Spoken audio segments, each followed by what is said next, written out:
Doing a story on pace of play, and I was talking with Gary Young, and he was mentioning that they have this data every week of who's the fastest player, who's the slowest player. They can aggregate it over time.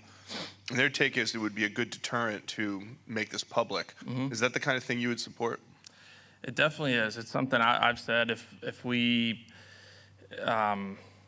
put it in the locker room or put it out, which would obviously end up getting out, but nobody wants to be known as that. I mean, I'm the first to admit. I mean, I'm on the slow side of players. I think it bothers me, but it's I've talked to many officials about it. Like I want to know why I'm slow, because obviously the first thing that any slower player thinks is that they're not slow, and I never want to be the guy that gets paired with somebody and that person is like, oh my gosh, I have to play with Justin, he's so slow. Like, because I know guys that I get paired with that I'm like, oh my gosh, I have to play with so and so, they're so slow, and it's not a fun feeling because you know you're going to be in the clock, you know, and that's not fun. I mean, having to play a place like Bay Hill, you know, if you're behind and you're warned, like that's not a fun place where you feel like you have to pick up pace. But I do think it'd be something that would be helpful. But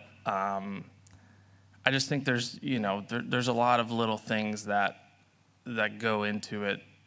You know, the fact that we played like Torrey Pines at the Genesis, we played in twosomes on the weekend, and we played in 4 hours, you know, versus a couple weeks ago or before that at the Farmers, you know, they played, and that was like the story that was going around. It was like 5 hours and 30 minutes, and what Dottie said on air, how long it was taking, but it just the difference it makes of twosomes and threesomes and the amount of people in the field, it's a big deal. So I think that we're making progress, but at the same time, it can always get better.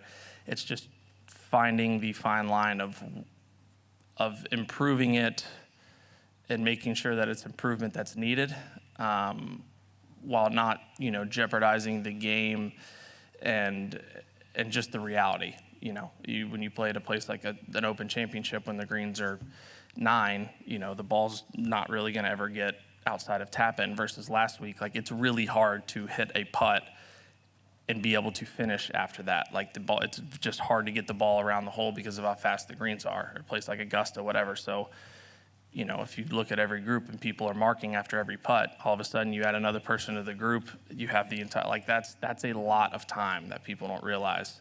But as long as we're making strides, then I'm for anything.